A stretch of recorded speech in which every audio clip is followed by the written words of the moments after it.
Je n'aurais jamais pu imaginer qu'une journée ordinaire à l'école se transformerait en le pire jour de ma vie. Tout avait commencé comme n'importe quel autre jour.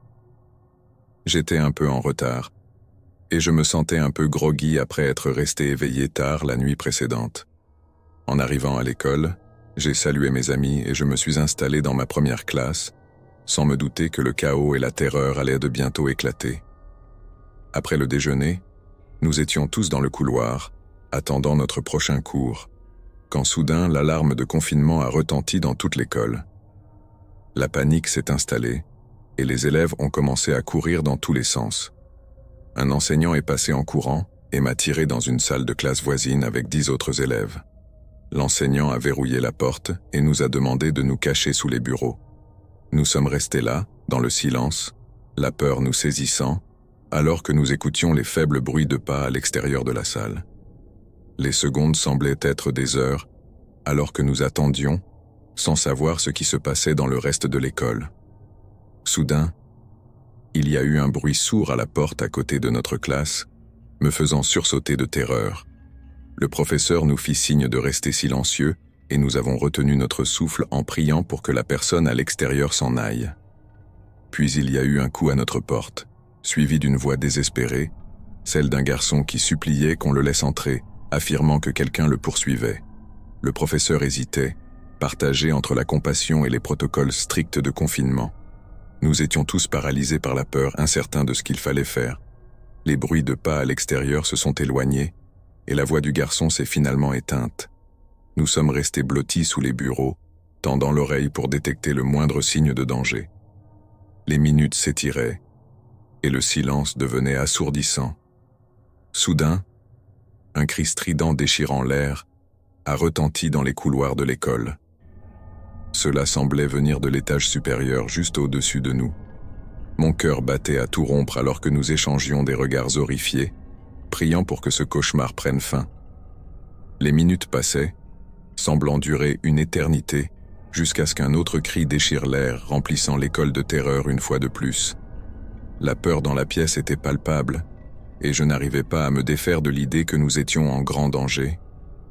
Les longs moments de silence qui suivirent étaient presque pires que les cris. Nous étions tous sur le qui-vive, attendant le moindre signe de ce qui se passait à l'extérieur de notre cachette.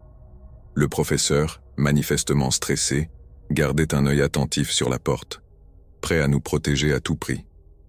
Enfin, après ce qui semblait être une éternité, nous avons entendu un autre coup à la porte. Cette fois, c'était une voix masculine affirmant être de la police. Il nous a assuré que le garçon responsable du chaos avait été arrêté et que nous étions en sécurité. Le soulagement nous envahit, et l'enseignant ouvrit prudemment la porte. C'était bien la police, et ils nous ont rapidement escortés hors de la salle en toute sécurité.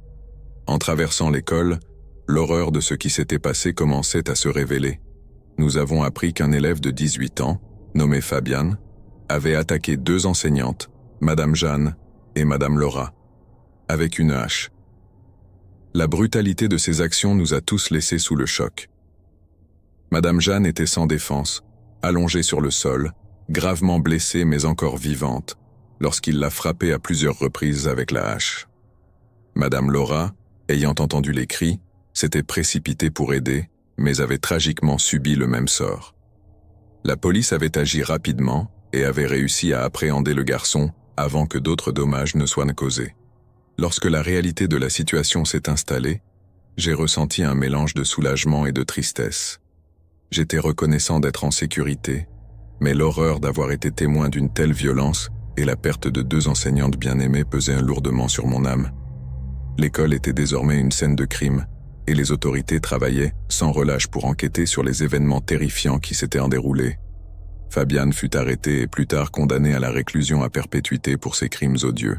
Dans les jours qui ont suivi, la communauté scolaire a pleuré la perte de Madame Jeanne et Madame Laura, 2 éducatrices attentionnées et dévouées qui avaient touché la vie de tant d'élèves. Le sentiment de sécurité que nous avions pris pour acquis avait été brisé, remplacé par une vulnérabilité persistante. L'incident a laissé une marque indélébile sur chacun de nous et il faudra du temps pour que les blessures guérissent. Nous nous sommes rassemblés en tant que communauté, nous soutenant mutuellement à travers le traumatisme, trouvant de la force dans nos expériences communes. L'école a mis en place des mesures de sécurité supplémentaires pour garantir la sécurité des élèves et du personnel, mais le souvenir de ce jour terrifiant ne s'effacera jamais. Nous avons été à jamais changés par les événements de cette journée ordinaire qui s'est transformée en cauchemar, et les cicatrices resteront avec nous pour le reste de nos vies. Histoire 2. L'obsession. Je m'appelle Jenny et, depuis quelques mois, ma vie est devenue un cauchemar. Il y a un garçon dans mon école, nommé Jacob, et il est obsédé par moi depuis aussi longtemps que je me souvienne. Il a toujours été effrayant et étrange, et je l'ai surpris à prendre des photos de moi à plusieurs reprises.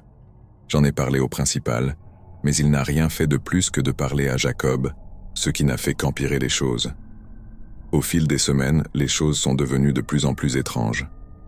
Jacob me suivait partout, toujours caché dans l'ombre, observant chacun de mes mouvements. Ses yeux me fixaient, et je n'arrivais pas à me débarrasser de l'impression d'être constamment surveillé. Un jour, il a trouvé le courage de m'approcher, un sourire tordu sur le visage. Il m'a dit qu'il était profondément amoureux de moi. Mon cœur s'est serré, et je l'ai fermement rejeté, lui disant d'arrêter de me suivre, sinon j'en parlerai à mes parents et aux autorités. Le lendemain, Jacob était absent de l'école, et j'ai ressenti une vague de soulagement. Peut-être avait-il enfin pris mon avertissement au sérieux. J'ai poursuivi ma journée, essayant de ne plus penser à lui, me sentant optimiste à l'idée de pouvoir enfin me sentir en sécurité. Cependant, pendant la pause déjeuner, tout a basculé. Des coups de feu ont retenti dans l'école et la panique s'est installée. La voix du principal a résonné dans les haut-parleurs, annonçant un confinement en code rouge. La peur m'a envahi alors que je rejoignais la foule d'élèves cherchant à se mettre à l'abri. Je devais fuir le chaos, alors j'ai couru vers les toilettes les plus proches et me suis enfermé à l'intérieur. Mon cœur battait à tout rompre et j'avais l'impression de ne plus pouvoir respirer. Mes mains tremblaient alors que j'essayais d'appeler mes parents, mais le signal était brouillé. Dans les toilettes, je me suis assise sur la cuvette, recroquevillée de peur, priant pour que le cauchemar prenne fin. 5 minutes ont semblé durer une éternité, et quand les bruits de course et de cris à l'extérieur ont enfin cessé, un silence inquiétant s'est installé. Je pouvais entendre ma propre respiration haletante alors que je restais caché, essayant d'être aussi silencieuse que possible. Puis j'ai entendu une voix appeler « Jenny, tu ne peux pas te cacher pour toujours. J'ai besoin de te parler. » Mon sang s'est glacé, et des larmes ont coulé sur mon visage en réalisant que c'était Jacob. Je savais que je devais rester silencieuse, mais tout mon être voulait hurler à l'aide. Les pas se rapprochaient, puis il y a eu des coups violents sur la porte des toilettes. Je ne pouvais plus retenir mes sanglots, terrifié à l'idée qu'il me trouve. Comme si la situation ne pouvait pas empirer, mon téléphone s'est mis à sonner. Le son a résonné dans les petites toilettes, et je l'ai rapidement éteint, mais il était déjà trop tard. Jacob savait que j'étais là. Il m'a raillé, disant qu'il savait que j'avais peur et qu'il ne partirait pas tant que nous n'aurions pas parlé. La poignée de la porte des toilettes a tremblé violemment alors qu'il essayait de forcer l'ouverture. J'ai crié à l'aide, espérant que quelqu'un, n'importe qui, viendrait à mon secours, mais il n'y avait que le silence à l'extérieur et je me sentais complètement seul et piégé. Après ce qui m'a semblé une éternité, les pas se sont finalement éloignés et j'ai entendu la voix de Jacob s'estomper. Le soulagement fut de courte durée, car je savais qu'il reviendrait s'il ne me trouvait pas ailleurs. Je suis resté dans les toilettes, paralysé par la peur, ne sachant pas quoi faire ensuite. Les minutes se sont transformées en ce qui ressemblait à des heures, et j'étais sur le point de craquer complètement quand la voix du principal a de nouveau retenti dans les haut-parleurs. Il annonçait que la police était arrivée et que l'école était sécurisée. Poussé par une montée d'adrénaline, je suis sorti en courant des toilettes et j'ai rejoint les autres élèves au point de rassemblement désigné. Le soulagement de savoir que l'aide était arrivée fut écrasant, mais je tremblais encore de peur, alors que la police arrêtait Jacob. Je ne pouvais m'empêcher de me demander jusqu'où son obsession pour moi aurait pu aller si le confinement n'avait pas eu lieu. Je frissonnais à l'idée de ce qui aurait pu se passer s'il m'avait trouvé. La police a recueilli les déclarations des témoins, et j'ai raconté tout ce qui s'était passé, du harcèlement de Jacob au moment terrifiant dans les toilettes. C'était une expérience traumatisante qui me marquerait à jamais. Dans les jours qui ont suivi, je n'ai pas pu me débarrasser de l'impression d'être surveillé, même quand j'étais en sécurité chez moi. Les cauchemars hantaient mes nuits, et je me surprenais constamment à jeter des coups d'œil derrière moi, craignant que Jacob ne revienne. L'école a mis en place des mesures de sécurité plus strictes, mais les cicatrices de ce jour-là étaient profondes. J'ai suivi une thérapie pour m'aider à surmonter le traumatisme, et mes parents ont tout fait pour me soutenir durant cette période difficile. Jacob a été inculpé et placé en détention, et j'ai ressenti un mélange de soulagement et de peur. Je savais qu'il serait enfermé, mais je ne pouvais m'empêcher de m'inquiéter qu'il puisse un jour revenir pour moi. Je n'aurais jamais imaginé qu'une journée ordinaire à l'école se transformerait en cauchemar qui me hanterait pour le reste de ma vie. Je m'appelle Alex, et j'étais juste un lycéen moyen essayant de passer la journée, mais un après-midi fatidique, tout a changé. Cela a commencé comme une journée normale avec des cours, des rires et les habituelles discussions entre élèves, mais au fil de la journée, l'atmosphère à l'école est devenue tendue. Les rumeurs se répandaient comme une traînée de poudre, et des chuchotements d'une possible menace sur le campus sont parvenus à nos oreilles. Pendant la pause déjeuner, mes amis, Marc et Émilie, et moi, avons remarqué que certains élèves quittaient la cafétéria précipitamment. Il se passait quelque chose d'étrange, mais nous ne savions pas quoi. Après avoir terminé notre déjeuner, nous avons vu des enseignants et du personnel traverser les couloirs en courant, l'inquiétude se lisant sur leurs visages. La curiosité a pris le dessus, et nous avons décidé d'enquêter. Nous nous sommes dirigés vers le toit, espérant obtenir une meilleure vue de ce qui se passait autour de l'école. En gravissant l'escalier étroit, un sentiment de malaise nous envahissait.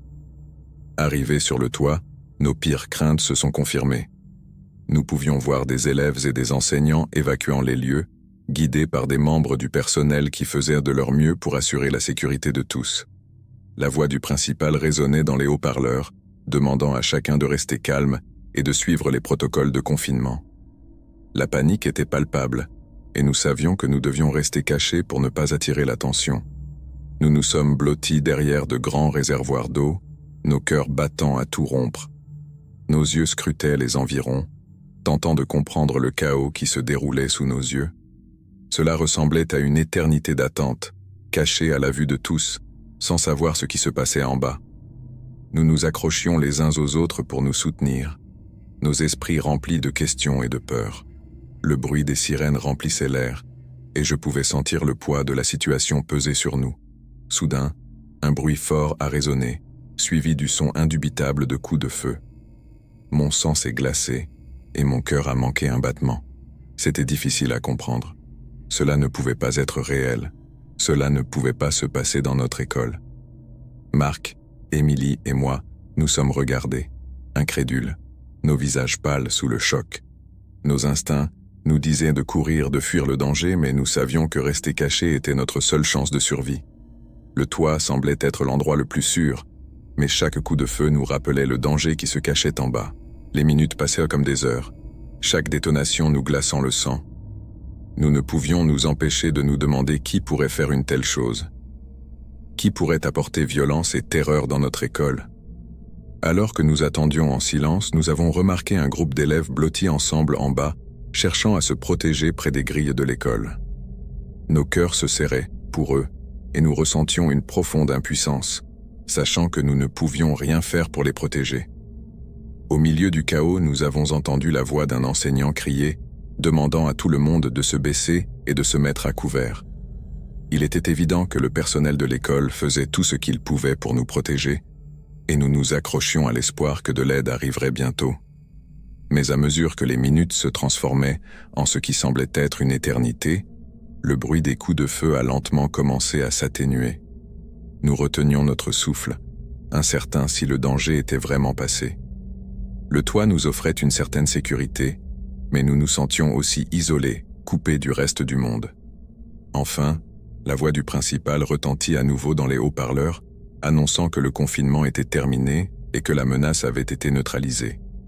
Le soulagement nous envahit, mais fut rapidement remplacé par la douleur en réalisant l'ampleur de la tragédie qui s'était déroulée en bas. Lorsque nous sommes redescendus au rez-de-chaussée, nous avons vu la dévastation que la fusillade avait causée.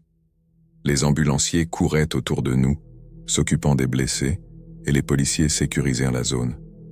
La vue des couloirs tachés de sang et des visages terrifiés restera à jamais gravée dans ma mémoire. L'impact de cette journée restera avec moi pour toujours. Elle a changé ma perspective sur la vie, me rappelant la fragilité de l'existence humaine et l'importance de chérir chaque instant.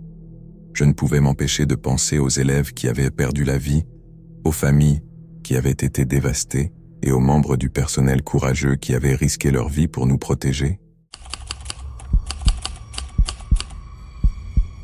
C'est l'histoire de pourquoi je n'irai plus jamais camper et pourquoi vous ne devriez pas non plus.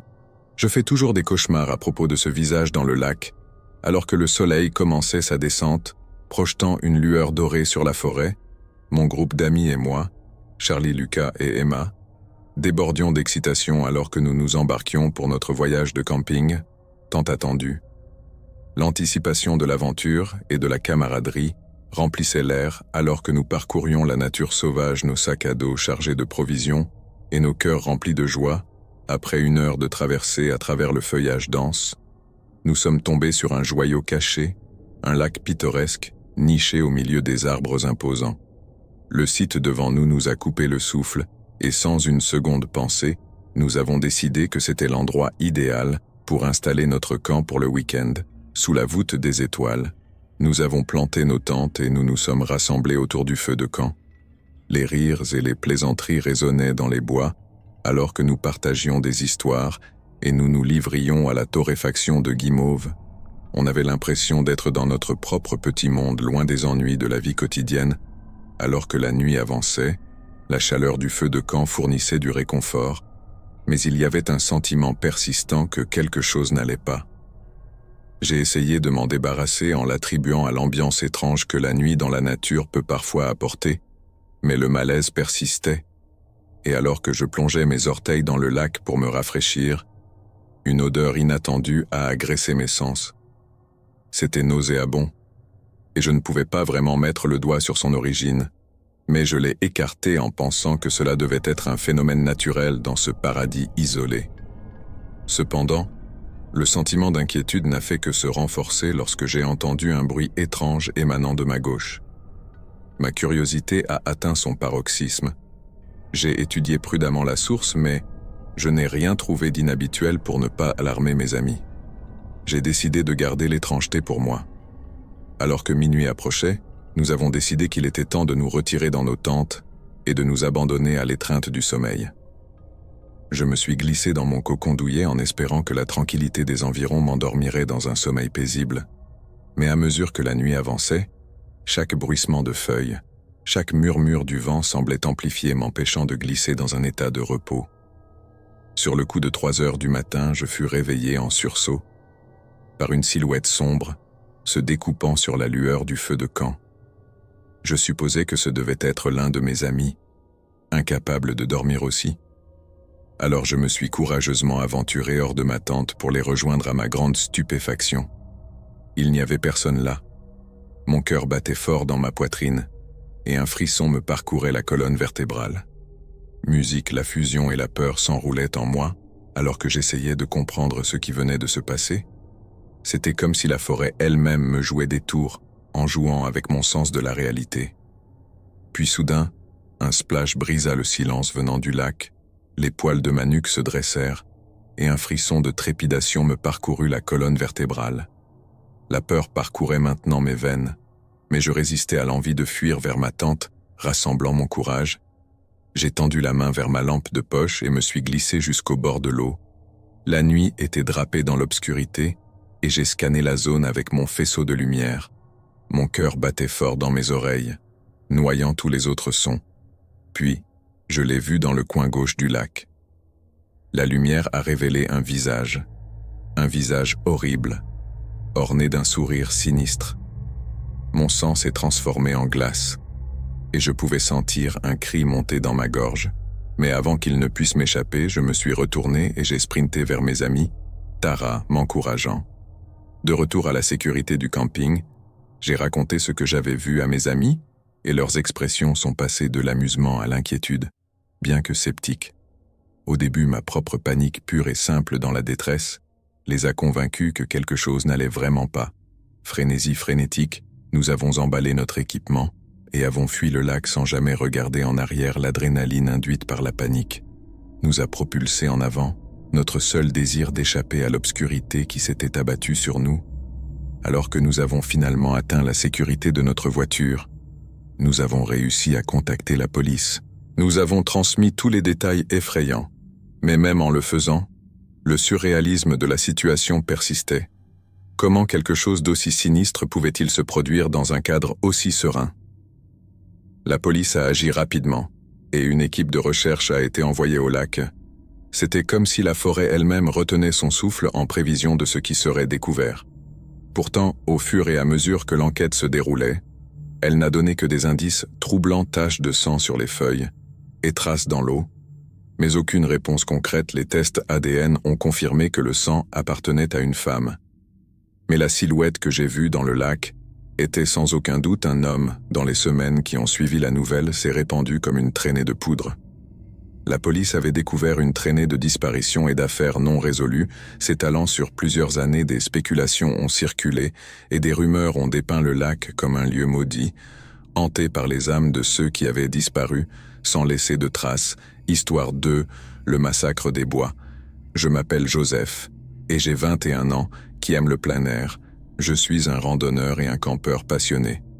Alors quand mon ami a suggéré un voyage de camping pour le week-end, j'étais ravi que nous soyons tout excités par la perspective d'une escapade paisible, mais nous ne savions pas que notre aventure serait tout sauf tranquille lorsque nous sommes arrivés à l'endroit choisi près de la rivière Sérène. Les teintes dorées du soleil couchant ont peint le paysage d'une lueur envoûtante. Nous avons commencé à installer le camp, le rire et l'excitation remplissant l'air. Cependant, cette joie fut de courte durée lorsqu'un événement particulier s'est déroulé au milieu du bruissement des feuilles et de la douce brise. Une branche s'est cassée quelque part dans les bois denses qui nous entouraient. Le bruit soudain a attiré notre attention et une étrange sensation nous a envahis. Nous avons échangé des regards inquiets, reconnaissant que c'était comme si quelque chose se cachait dans l'ombre, observant chacun de nos mouvements, essayant de balayer le malaise. Nous avons continué les préparatifs, alors que nous nous rassemblions autour du feu de camp. Nos visages illuminés par sa lueur chaude, nous avons entendu un autre son étrange. Cette fois un coup fort venant de juste à l'extérieur de notre tente. Nous avons instinctivement attrapé nos lampes de poche et sommes sortis prudemment pour avoir un aperçu fugace d'une silhouette s'élançant dans la nuit noire.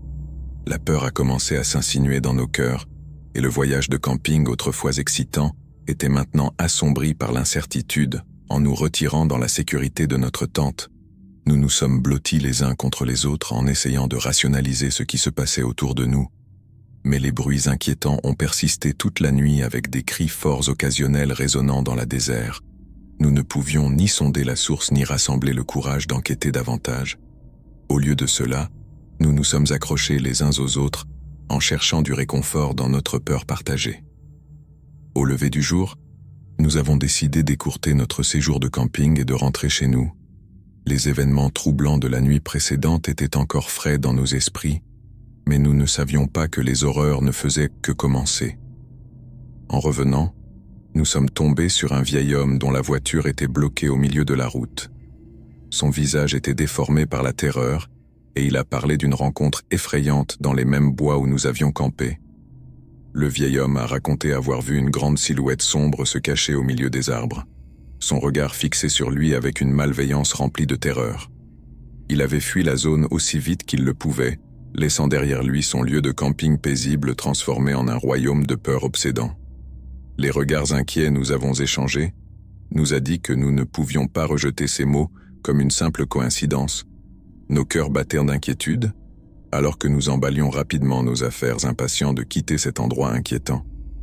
La rencontre troublante avec le vieil homme nous a laissés déstabilisés et hantés par un sentiment inexplicable de danger. Dans les jours qui ont suivi, des nouvelles effrayantes ont émergé. Peignant une image sombre des forces obscures qui se cachent dans les bois, nous avions autrefois espéré trouver du réconfort. La police a découvert les corps sans vie d'une famille, un couple. et leurs 2 jeunes enfants près de l'endroit même où nous avions campé, la réalisation nous a frappés de terreur.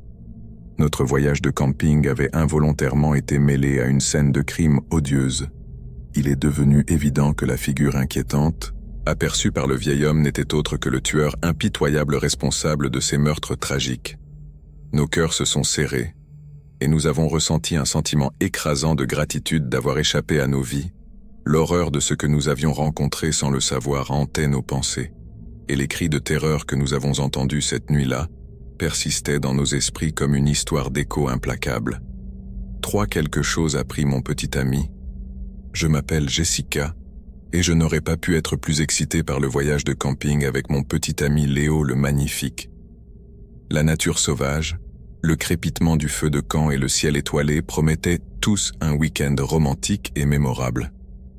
Je ne savais pas que cette aventure se transformerait rapidement en cauchemar terrifiant alors que le soleil se couchait à l'horizon. Léo et moi étions assis près du feu de camp, enveloppés dans la chaleur de l'autre. Les bois autour de nous étaient vivants avec les sons de la nature et nous avons ri et partagé des histoires tard dans la nuit. Mais au milieu de nos rires et de notre joie, j'ai aperçu un mouvement dans le coin de mon œil, une ombre fugace se précipitant derrière un arbre. « Léo, as-tu vu ça ?» j'ai demandé à mon cœur de battre. Léo s'est tourné pour regarder dans la direction que j'indiquais. Son visage était serein. « Oh, c'est probablement juste un renard ou une petite créature. » Il m'a rassuré, mais je ne pouvais pas me débarrasser du sentiment que quelque chose n'allait pas. Mon instinct m'a dit qu'il y avait plus que juste un renard curieux. J'ai suggéré que nous arrêtions ça pour la nuit et que nous nous dirigions vers la tente, mais Léo était fasciné par la beauté du ciel nocturne. Il a insisté pour rester près du feu de camp pour observer les étoiles un peu plus longtemps. À contre-cœur, j'ai fait mon chemin vers la tente, la fermant hermétiquement pour garder les moustiques embêtants à distance. Je suis resté allongé là, pendant ce qui m'a semblé une éternité, incapable de me débarrasser du sentiment de malaise qui me rongeait l'esprit. Mon anxiété a atteint son paroxysme lorsque j'ai réalisé que Léo n'était pas revenu à la tente. J'ai vérifié mon téléphone. Il était 2 heures du matin. Léo n'était toujours pas à côté de moi, essayant de me convaincre qu'il était simplement sorti pour se soulager. J'ai fermé les yeux en espérant trouver du réconfort et dormir. Mais ensuite un bruit m'a réveillé en sursaut. Mon cœur battait fort dans ma poitrine et je ne pouvais ignorer le sentiment grandissant de terreur. « Léo, c'est toi !» j'ai crié en essayant de calmer ma voix. Les pas à l'extérieur ont immédiatement cessé, plongeant les environs dans un silence étrange. La peur a commencé à envahir mes sens, mais j'ai raisonné que Léo devait être responsable du bruit, qu'il y avait une explication logique, mais au fil du temps et qu'il ne revenait pas, la panique s'est installée à l'extérieur de la tente. Une silhouette sombre est apparue debout immobile. Je pouvais sentir son regard sur moi pénétrant à travers le tissu fin de la tente. Gelé de terreur, j'ai rassemblé le courage d'ouvrir la tente et de fuir ce qui se cachait au-delà, avec l'adrénaline qui coulait dans mes veines. J'ai couru aussi vite que mes jambes me le permettaient, n'osant pas regarder en arrière. Ma seule pensée était d'atteindre de l'aide pour échapper à la présence sinistre qui avait envahi notre retraite paisible. Finalement, j'ai atteint une route et avec des mains tremblantes, j'ai composé le 911 en implorant désespérément de l'aide. Le répartiteur m'a rassuré que de l'aide était en route et je me suis accroché à cette promesse comme à une bouée de sauvetage. La police est arrivée et j'ai raconté frénétiquement les événements horribles de la nuit. Ensemble, nous sommes retournés au camping et j'ai appelé Léo en priant pour une réponse. Mais il n'y avait aucun silence, aucune trace de lui nulle part. C'est à ce moment-là qu'ils ont découvert des empreintes de pas menant dans les bois denses. La police a suivi la piste avec détermination et bientôt ils l'ont trouvé. Léo, allongé sur le sol torse nu, vivant mais apparemment inconscient de ce qui s'était passé. Avec une grande urgence, ils l'ont emmené d'urgence à l'hôpital dans l'espoir de trouver des réponses et de lui fournir les soins médicaux dont il avait besoin. Mais le mystère n'a fait que s'approfondir lorsqu'il a repris conscience. Léo s'est réveillé, il semblait désorienté et confus, incapable de se rappeler des détails de notre voyage de camping. Il ne se souvenait de rien des ombres, des bruits étranges, ou même de notre arrivée au camping. La police a fouillé les bois à la recherche de preuves qui pourraient les conduire à la personne responsable des horreurs de la nuit. Mais il n'y avait aucun signe de la présence de quelqu'un d'autre. Toute l'épreuve est restée enveloppée d'un brouillard énigmatique, nous laissant avec plus de questions que de réponses à ce jour. Les souvenirs effrayants de ce voyage de camping me hantent, le sentiment de danger qui se cachait juste au-delà de notre feu de camp me fait encore froid dans le dos. La peur et l'inconnu ont laissé un impact durable sur nous deux, un rappel que même au milieu de la beauté de la nature, les ténèbres peuvent s'infiltrer sans avertissement. Histoire 4. Disparaître sans laisser de traces. Je m'appelle Alex et je veux vous parler d'un voyage de camping qui a changé ma vie et la vie de mes 4 amis les plus proches pour toujours. C'était censé être un week-end amusant rempli de rires et d'aventures, mais au lieu de cela, il s'est transformé en une histoire effrayante de mystère et de perte. Mes amis et moi, Ben, Sarah, Emma et Marc, nous avons décidé de partir en camping au cœur d'une forêt isolée. Nous étions tous impatients d'échapper à l'agitation de la vie urbaine et de nous immerger dans la tranquillité de la nature. Nous ne savions pas que notre désir d'aventure nous mènerait sur un chemin sombre et étrange. Nous sommes arrivés au camping, une clairière pittoresque entourée d'arbres centenaires. Le soleil était toujours haut dans le ciel, projetant une lueur chaleureuse sur notre environnement. Nous avons installé nos tentes en riant et en plaisantant pendant que nous travaillions ensemble, excités par le week-end à venir. Alors que la soirée tombait sur nous, nous nous sommes réunis autour du feu de camp pour griller des guimauves et partager des histoires de notre passé. L'atmosphère était électrique de camaraderie et d'amitié.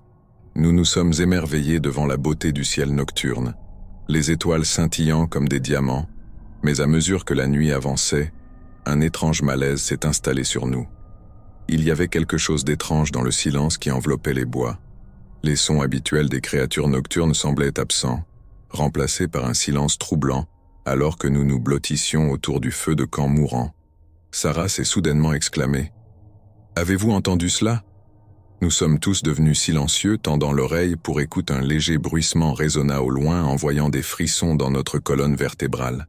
« C'est probablement juste un animal, » dit Ben, essayant de calmer notre malaise croissant malgré ses mots. L'atmosphère semblait chargée de tension. Nous avons décidé qu'il était préférable de nous coucher pour la nuit, en espérant qu'une bonne nuit de sommeil soulagerait notre malaise à l'intérieur de ma tente. Je restais éveillé mon esprit. Agité, la nuit était lourde d'un sentiment inexplicable d'appréhension. Je n'étais pas le seul à le ressentir. Je pouvais entendre le bruissement des sacs de couchage et les doux murmures de mes amis à proximité soudain. Un gémissement bas perça le silence, me glaçant jusqu'aux os. Cela ressemblait à un appel à l'aide lointain, mais je ne pouvais pas être sûr que quelqu'un d'autre l'ait entendu. J'ai chuchoté, mon cœur battant dans ma poitrine. Il y eut un silence collectif, puis la voix d'Emma est venue de l'obscurité. Je pensais avoir entendu quelque chose. Aussi la peur nous a saisis, alors que nous écoutions attentivement d'autres sons, mais la forêt semblait retenir son souffle, cachant tous les secrets qu'elle contenait dans ses profondeurs, incapable d'ignorer notre peur grandissante. Marc a suggéré que nous cherchions le matin. Nous avons essayé de nous convaincre que c'était simplement un animal ou un tour du vent, mais le malaise persistait comme une présence fantomatique. La lumière du matin filtrait à travers le feuillage dense, me réveillant avec un sentiment d'excitation pour la journée à venir. Alors que je dézippais ma tente, j'ai remarqué que la tente de Ben était toujours fermée. Cela m'a semblé étrange, car il était généralement un lève-tôt. Je l'ai appelé « Hey Ben, il est temps de se réveiller ». Mais il n'y a pas eu de réponse. Je me suis dirigé vers sa tente et l'ai trouvée vide. Mon cœur a commencé à battre dans ma poitrine, alors que je vérifiais les autres tentes. Il n'y avait aucun signe de Ben, nulle part. La panique a commencé à monter en moi, et j'ai rapidement réveillé les autres, expliquant que Ben avait disparu. Nous avons cherché frénétiquement le camping dans les environs en l'appelant par son nom encore et encore. Mais il était introuvable. Alors que la peur et l'incertitude nous saisissaient, nous avons décidé d'appeler la police à l'aide. Ils sont arrivés au camping et ont effectué une recherche minutieuse de la forêt, mais ils n'ont trouvé aucune trace de Ben ou de toute autre personne qui aurait pu être là. Les jours se sont transformés en semaines, et malgré de nombreux efforts de recherche, il n'y avait aucun signe de notre amie disparue. Les forêts semblaient garder leur secret pour elle, Refusant de révéler la vérité derrière la disparition de Ben, nous nous sommes retrouvés avec plus de questions que de réponses. Comment quelqu'un pouvait-il disparaître sans laisser de traces au milieu des bois? Qu'était-il arrivé à notre cher ami? Au fil des mois, nous avons lutté pour accepter une perte dans le mystère troublant qui l'entourait. Notre groupe, autrefois soudé, a commencé à s'éloigner, chacun de nous hanté par les souvenirs de ce voyage de camping fatidique. Je m'appelle Jasmine et j'avais juste 19 ans et je travaillais de nuit dans une station-service l'année dernière. Et c'est la raison pour laquelle j'ai arrêté. Les mots de cette note me font toujours peur. C'était un dimanche soir ordinaire, rien d'extraordinaire. L'horloge venait de sonner minuit et le brouillard dehors rendait tout un peu étrange. Vous voyez, à cette heure-là, la station-service était généralement aussi calme qu'une bibliothèque avec presque aucun client autour. Je m'occupais en faisant défiler les tic-tac sur mon téléphone, en essayant de rester réveillé, puis de nulle part, la porte grince et s'ouvre. Ce type entre. Il avait l'air assez normal, mais il y avait quelque chose dans ses yeux qui m'a donné des frissons. Il a erré dans le magasin, a jeté un œil à des chips mais n'a rien acheté, puis il se dirige vers le comptoir et c'est là que les choses commencent à sembler bizarres. Il demande s'il peut utiliser les toilettes maintenant. Normalement, ce ne serait pas un gros problème, mais il y a juste quelque chose chez lui. C'est bizarre. Je lui dis que c'est à gauche et il se dirige dans cette direction. Je retourne à mon téléphone en pensant que c'est juste encore un arrêt tardif au stand, mais le temps commence à tourner et ce type ne sort pas. 10 minutes passent et je commence à être mal à l'aise. Je veux dire, qu'est-ce qu'il fait là-dedans? J'appelle si tout va bien, pas de réponse. Mon cœur s'emballe et je me dirige vers la salle de bain pour voir comment il va. Le vent hurle dehors et tout ce à quoi je peux penser, c'est que cette nuit prend une tournure différente. J'appelle à nouveau mais toujours pas de réponse. De retour au comptoir, je ne sais pas trop quoi faire, puis il y a ce bruit dehors, comme un bruit sourd, et juste après, des pas. Je suis paniqué mais je me dis que c'est juste un animal ou le vent, mais les minutes continuent de s'éterniser, et ce type est toujours dans la salle de bain. Je suis déchiré entre m'inquiéter pour sa sécurité et craindre pour la mienne. Je suis presque prête à prendre la clé de la salle de bain et à ouvrir la porte, mais quand je me retourne pour prendre la clé, son visage est là, dans la petite fenêtre. Je crie, et il est juste là, debout, avec ce sourire affreux, ses yeux étranges fixés sur moi. Je me suis laissé tomber derrière le comptoir et j'ai appuyé sur le bouton. Pour verrouiller toutes les portes, mon cœur bat si fort que je peux à peine respirer. Musique. Je compose le 9-1-1. Ma voix tremble tandis que j'explique ce qui se passe, mais ensuite je l'entends. La porte de la salle de bain se déverrouillait et grinçait en s'ouvrant. Tout mon corps devient froid et je me recroqueville, terrifié. J'entends des pas se rapprocher et je fais tout ce que je peux pour retenir mes larmes. Mais quand j'entends que l'homme est juste à côté du comptoir, on frappe à la porte et les pas de l'homme s'arrêtent. Je n'arrive pas à croire ma chance. Un autre client est venu à ma rescousse sans le savoir effrayant le cauchemar qui me poursuit. J'ai trop peur de bouger, mais après environ 5 minutes, le répartiteur me dit que la police est là et que je peux déverrouiller les portes.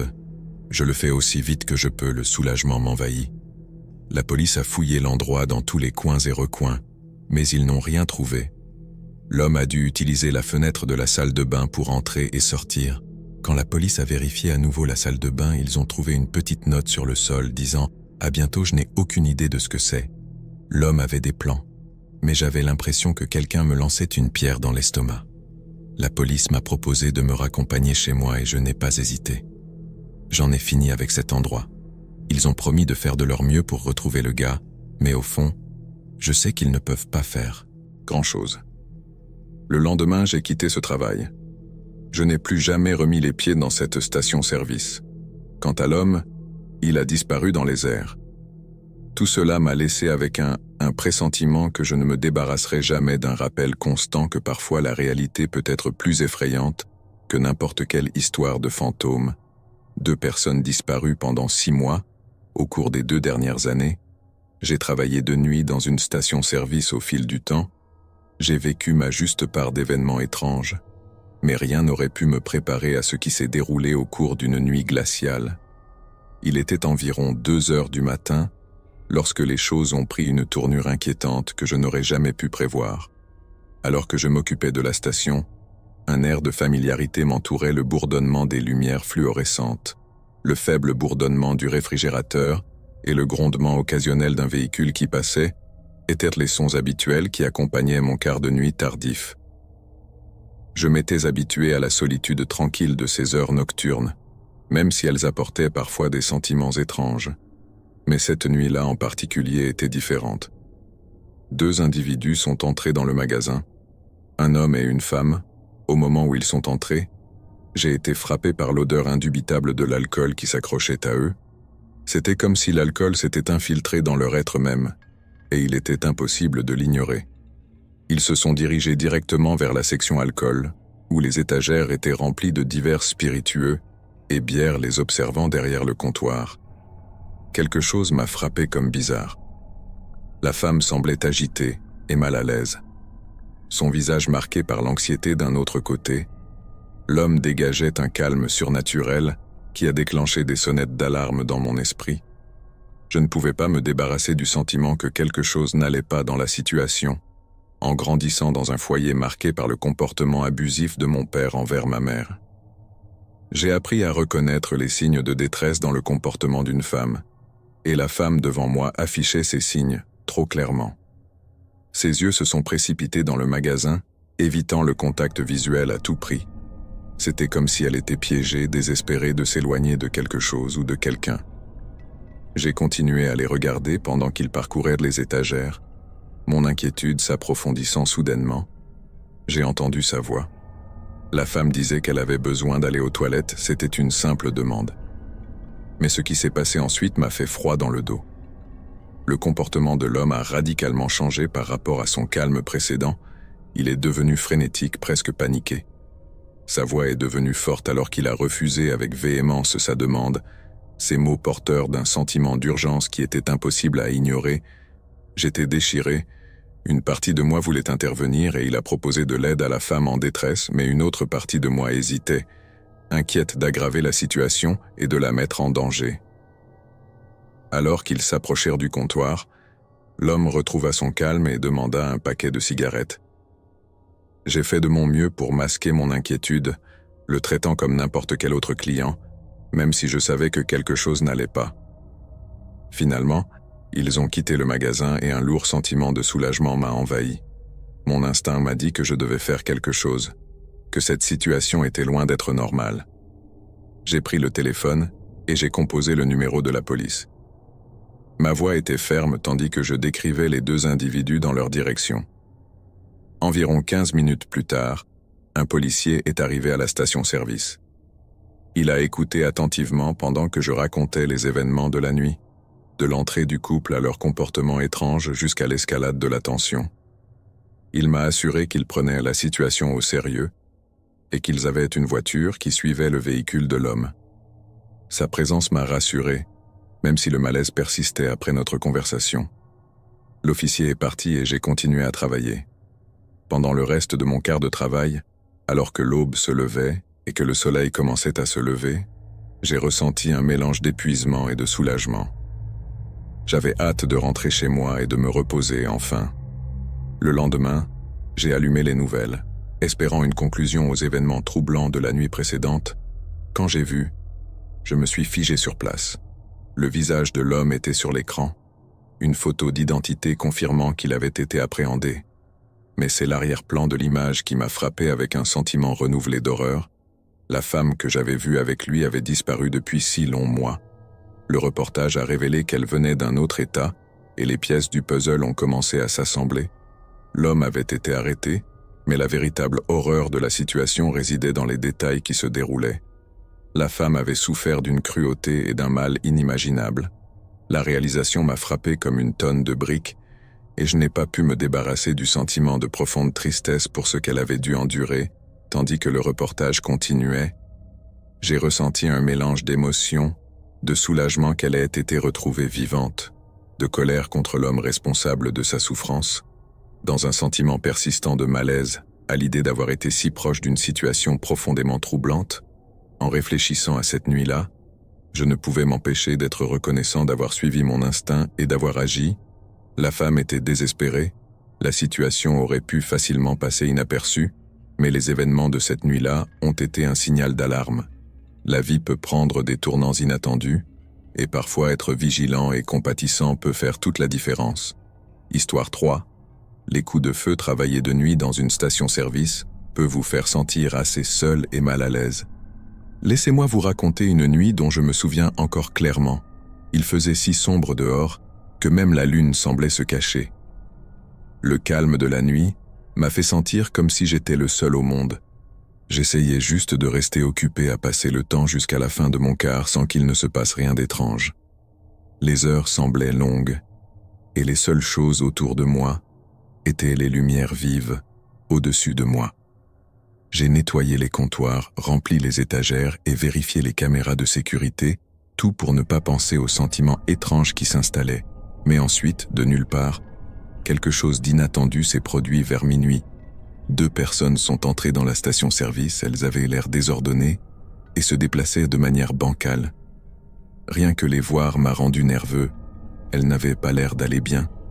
Il était assez clair que ces 2-là n'étaient pas dans un état normal, elles agissaient comme si elles avaient trop bu d'alcool ou pris quelque chose de fort. Leur démarche était ondulante et leurs mots étaient difficiles à comprendre. Ils sont allés dans la zone avec des sodas, et c'est là que mon cœur a commencé à s'emballer. Leurs voix sont devenues de plus en plus fortes, et j'avais l'impression que la tension montait. Je ne pouvais pas m'empêcher d'écouter leur conversation tranquillement. On aurait dit qu'ils se disputaient à propos de quelque chose. J'ai commencé à me sentir anxieux, parce qu'il était clair que les choses devenaient incontrôlables.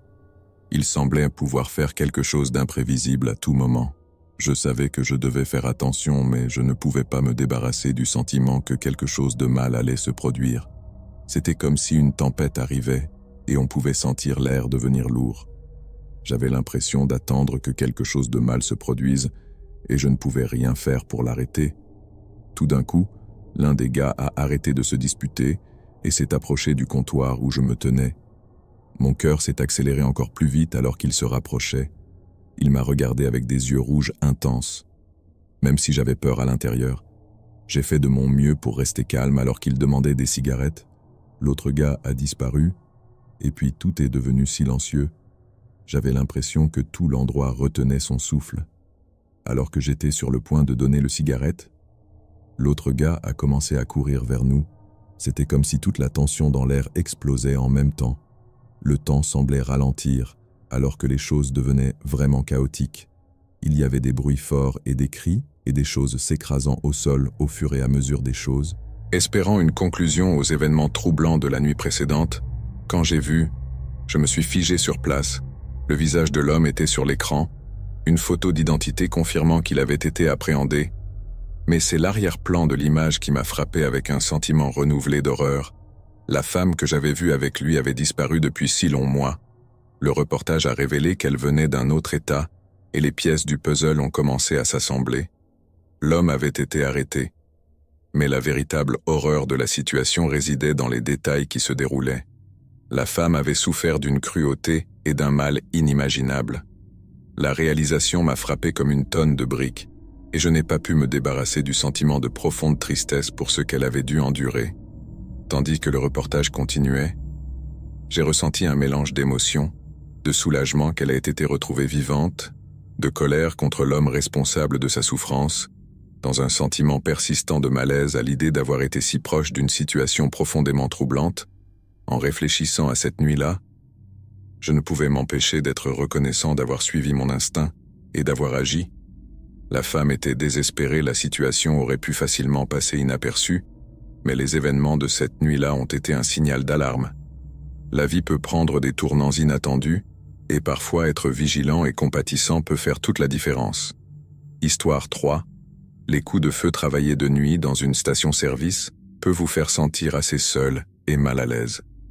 Laissez-moi vous raconter une nuit dont je me souviens encore clairement. Il faisait si sombre dehors que même la lune semblait se cacher. Le calme de la nuit m'a fait sentir comme si j'étais le seul au monde.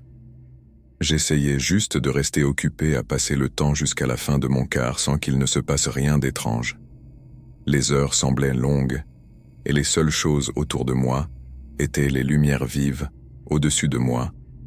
J'ai nettoyé les comptoirs, rempli les étagères et vérifié les caméras de sécurité, tout pour ne pas penser aux sentiments étranges qui s'installaient.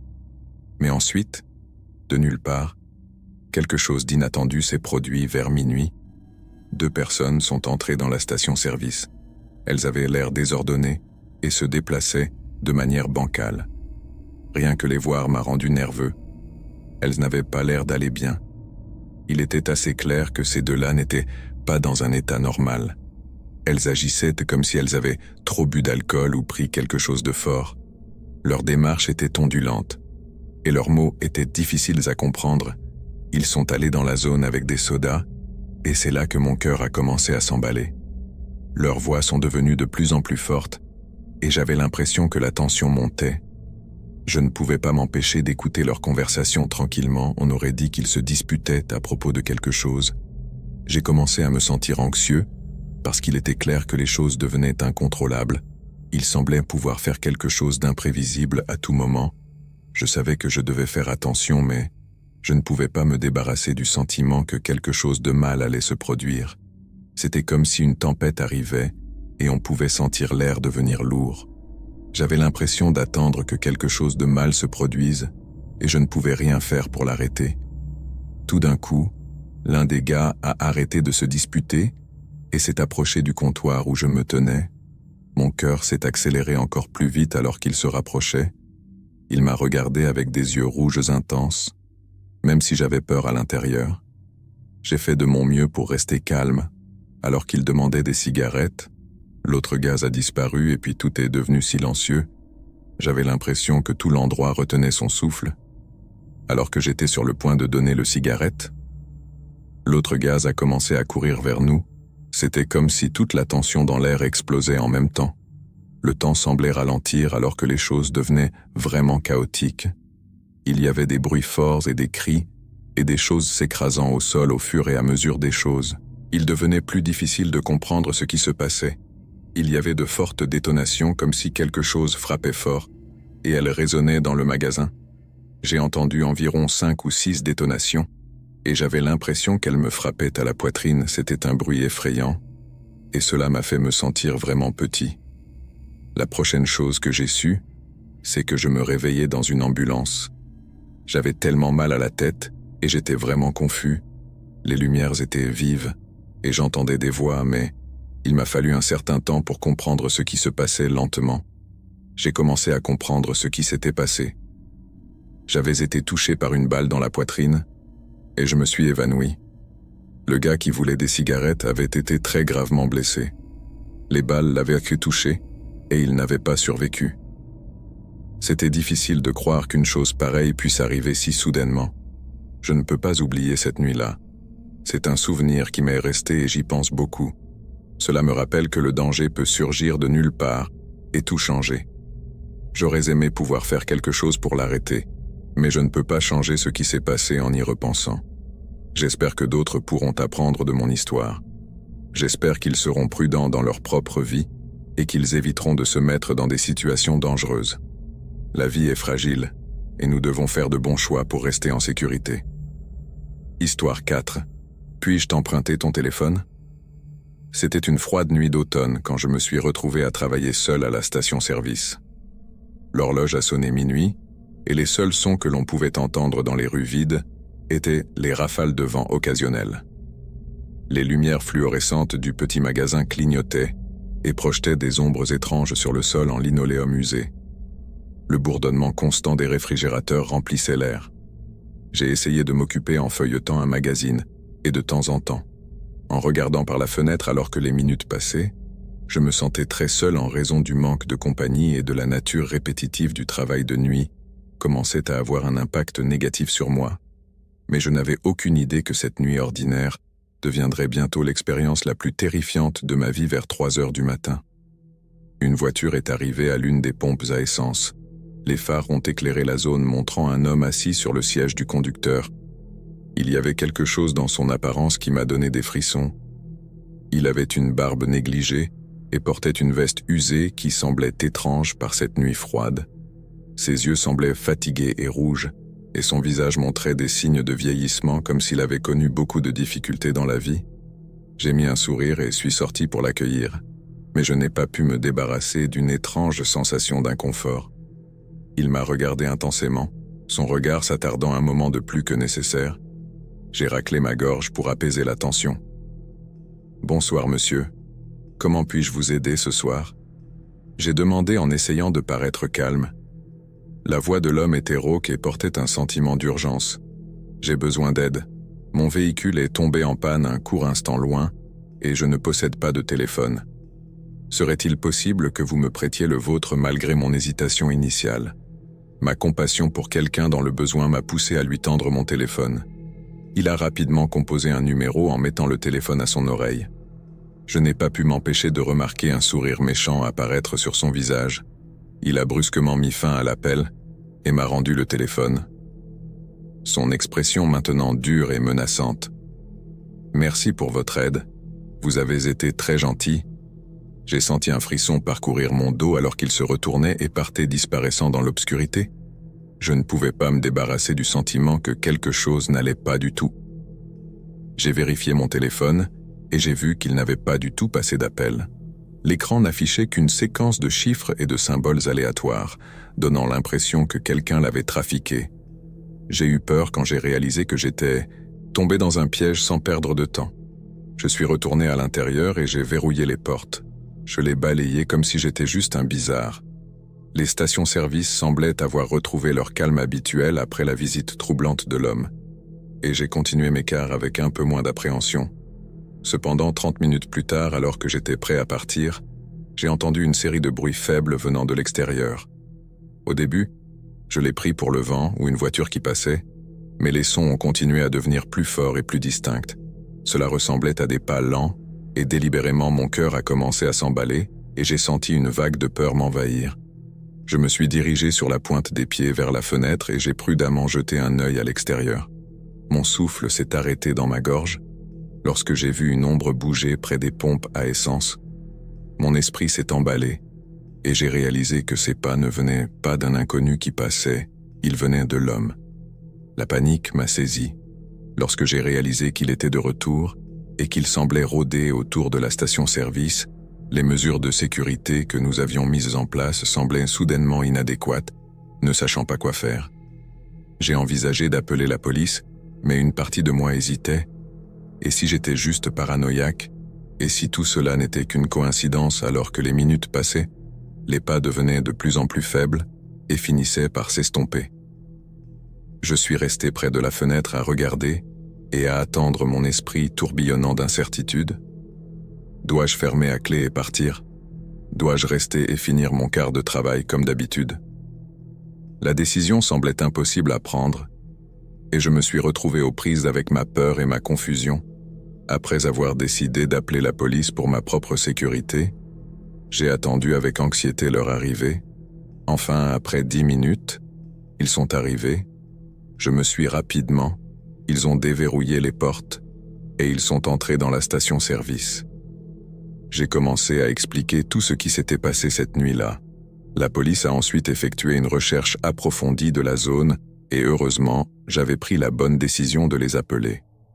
Ils ont découvert la voiture de l'homme garée à seulement 3 minutes dans les bois. En fouillant le véhicule, ils ont trouvé une corde et un couteau. Je ne peux m'empêcher de penser à ce qui aurait pu se passer si je n'avais pas appelé la police et que j'étais simplement rentré chez moi à pied.